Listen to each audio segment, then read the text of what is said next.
Hello students, in this video we will learn how to prove laws of reflection and laws of refraction. So first of all we have a reflecting surface that is xy. Now these are incident rays and after the reflection these have bended to the same medium. So these are incident rays, these are reflected rays. Now we can draw the wavefront AB for the incident rays and the wavefront CD for reflected rays. तो इस तरीके से हमने AB draw कर लिया और CD draw कर लिया. एंड रिमेंबर फॉर दैट कि जो हमारी रेज आ रही हैं वो वेवफ्रंट के साथ हमेशा 90 डिग्री एंगल बनानी चाहिए. आप यहाँ पे चेक कर सकते हो 90 डिग्री एंगल है, ये भी 90 डिग्री एंगल है, यहाँ 90 डिग्री एंगल है, ये भी 90 डिग्री एंगल है. तो इस तरीके से सारी रेज वेवफ्रंट के साथ 90 डिग्री एंगल बनानी चाहिए. तो यहाँ पर हमारे पास दो वेवफ्रंट होंगे, ये वाला इंसिडेंट वेवफ्रंट होगा और ये वाला हम इसको रिफ्लेक्टेड वेवफ्रंट बोलेंगे. फिर हम नॉर्मल ड्रॉ कर लेते हैं और आप क्लियरली देख सकते हो कि अगर नॉर्मल ड्रॉ करेंगे तो इंसिडेंट रेज के साथ ये एंगल आई होगा and by geometry we can prove that कि ये एंगल भी आई होगा. ठीक है, एन ए पे जो एंगल बन रहा था वो आई था, तो ऐसे ही हमारा बी ए सी भी एंगल आई ही होगा. सिमिलरली अगर ये रिफ्लेक्टेड रेज हैं तो नॉर्मल के साथ इनका एंगल आर होगा and by geometry we can prove that angle D C A will also R. Now we have to prove the first law of reflection, that is angle I is equal to the angle R. So how we will prove it? First of all we will mark the points E and G. Okay, now we can write the equation for the time. We all know that हम सभी को मालूम है कि जो speed है, speed का formula होता है distance by time. By that we can clearly say time is distance by speed. अब स्पीड अगर लाइट की है इन द वैक्यूम और in the air then we can write c. Now what is the distance? तो मान लीजिए हमारे पास एक रे जो ई से चल रही है, ई से एफ पे गई और एफ से जी पे गई, तो टोटल डिस्टेंस क्या है? E F plus F G and divide by C. So we have written this here. Now we can clearly replace EF with AF sin I and FG with FC sin R. How? Let us take the triangle A, E and F. This is the E, this is the point A, this is the F, this is angle I and this is the 90 degree angle. So clearly it is the perpendicular, it is the base and it is the hypotenuse. We know that sin I should be equal to the perpendicular upon hypotenuse. And what is the perpendicular in this equation? Sorry, in this triangle, that is EF divided by what is the F? What is the hypotenuse? That is AF. So clearly by this equation we can replace EF by AF sin I. तो ऐसे ही हम क्या करेंगे, दूसरा triangle ले लेंगे, कौन सा? FCG.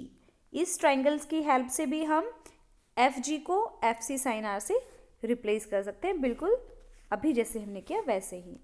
फिर यहाँ पे हम जो हमारे पास ये एफ सी है, आप ये देखो एफ यहाँ पे है, सी यहाँ पे है, तो हम एफ सी को क्या लिख सकते हैं? एफ सी को हम लिख सकते हैं ए सी माइनस ए एफ. तो ये क्या बन गया? ये हमारे पास एफ सी बन गया.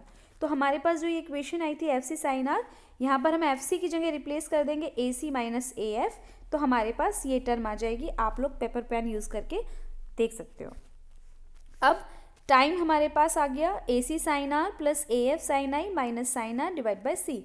बट जब हमने हाइगन प्रिंसिपल पढ़ा था तो हमने ये भी सीखा था कि एक वेव फ्रंट से दूसरे वेव फ्रंट पे जाने में हर रे सेम टाइम लेगी.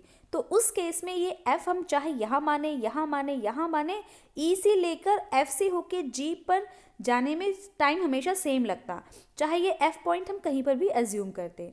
तो जो ये हमारे पास टाइम है ये हमारा ए एफ पे डिपेंड नहीं करता है. यानी कि टाइम के फॉर्मूले में ये टर्म नहीं आनी चाहिए क्योंकि वो टाइम ए एफ पर डिपेंड नहीं करता है. तो यानी कि क्या होना चाहिए?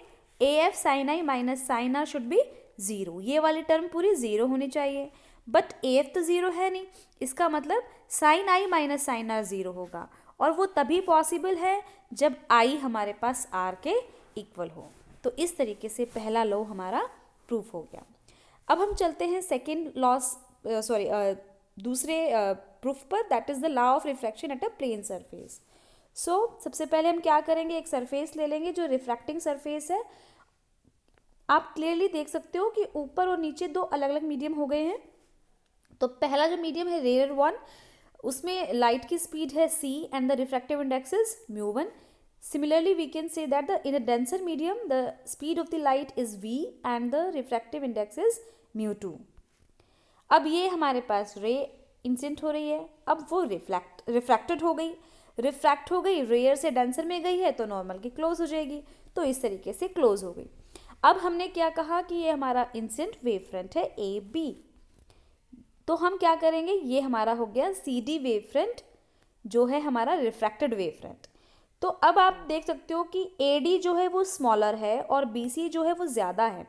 तो वो क्यों है ज़्यादा, देखो ये रेयर मीडियम है तो लाइट की स्पीड यहाँ पे ज़्यादा होगी, ये डेंसर मीडियम है तो लाइट की स्पीड यहाँ पे कम होगी।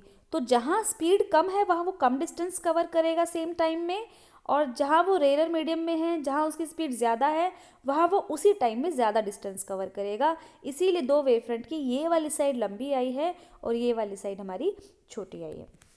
अब हम नॉर्मल ड्रॉ कर लेंगे, आई को मार्क कर लेंगे, और अगर ये आई है तो by geometry we can prove that the angle BAC will also आई।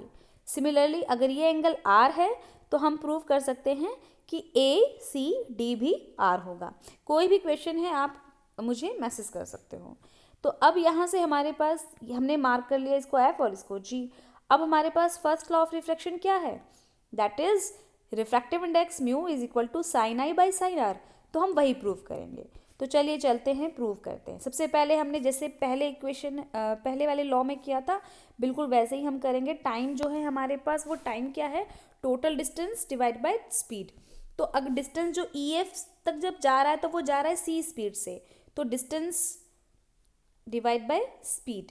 तो ये तो हो गया, मान लीजिए अगर मैं t को लिखूँ T1 प्लस T2, तो ये T1 क्या है, T1 तो टाइम लग रहा है EF को E से F पर जाने में, और T2 टाइम लग रहा है F से G पे जाने में। तो हम T1 को क्या T1 जो है हमारा वो EF डिस्टेंस कवर कर रहा है T1 टाइम में, तो हम T1 को क्या लिखेंगे, EF डिवाइड बाय स्पीड। और जो EF है वो एयर में है, तो एयर में यानी कि रेयर मीडियम में, तो स्पीड है c। सिमिलरली T2 जो लगेगा वो हमारा डेंसर मीडियम में लगेगा यहाँ पे, तो हम उसको क्या करेंगे, डिस्टेंस कितनी है FG और डेंसर में स्पीड कितनी है v। तो हम इस तरीके से टाइम का फॉर्मूला लिख लेंगे। फिर हम सिमिलरली जैसे हमने लास्ट टॉपिक में अभी किया था, हम ट्राइंगल लेंगे AFE। तो हम लेंगे AFE, ये हमारा 90 है और ये हमारा I एंगल है, तो ये A है, ये E है और ये F है। फिर हम क्या करेंगे, साइन I क्या होता है, परपेंडिकुलर बाय हाइपोटेनस। इस ट्राइंगल में ये बेस है, ये परपेंडिकुलर है एंड ये हाइपोटेनस है। तो हम क्या लिखेंगे यहाँ पे, परपेंडिकुलर क्या है हमारे पास EF और हाइपोटेनस क्या है हमारे पास AF। तो इस तरीके से हमारे पास EF क्या आ जाएगा, EF आ जाएगा AF साइन I। तो हम यहाँ पे EF की जगह क्या लिखेंगे, AF साइन I। ऐसे ही हम FG को FC साइन R प्रूव कर सकते हैं, और इसके लिए हमें कौन सा ट्रायंगल लेना पड़ेगा, FCG ट्रायंगल। ओके, तो इस तरीके से हमारे पास टाइम का फॉर्मूला आ गया। फिर हम बिल्कुल वैसे ही करेंगे जहाँ पे हमने FC को क्या ले सकते हैं, FC हमारे पास ये है और ये टोटल डिस्टेंस AC है, तो हम FC को क्या ले सकते हैं, total AC minus AF।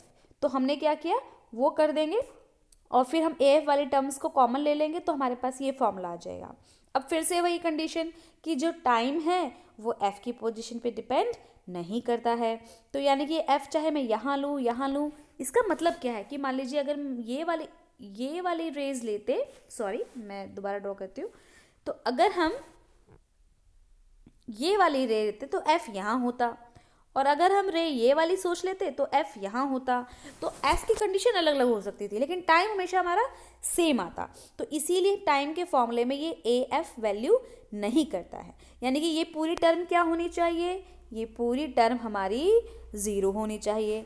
But क्योंकि ए एफ तो ज़ीरो है नहीं, इसका मतलब हमारे पास sine I by sine c, sorry sine I by C minus sine are by v हमारे पास ज़ीरो होना चाहिए। तो हम क्या करेंगे कि हमारे पास ए एफ तो ज़ीरो है नहीं, तो sine I by C minus sine are by V zero होना चाहिए। वो तभी पॉसिबल है जब sine I by C is equal to sine are by V हो। और इसके बाद हम लिख सकते हैं sine I by sine R is equal to C by V. और ये सी क्या है, speed of the light in vacuum, V क्या है, speed of light in medium. तो क्या ये रिफ्रैक्टिव इंडेक्स की डेफिनेशन नहीं बन गई, तो इसीलिए हम इसको क्या लिख देंगे, म्यू। तो हमारे पास क्या प्रूफ हो गया, mu is equal to sine I by sine R. तो इस तरीके से हम लॉ ऑफ रिफ्रैक्शन प्रूव कर चुके हैं। ठीक है बेटा, आप इसको रिवाइज कीजिए, अगर कोई चीज़ आपको समझ नहीं आती तो आप मुझे पूछ लीजिए। Thank you.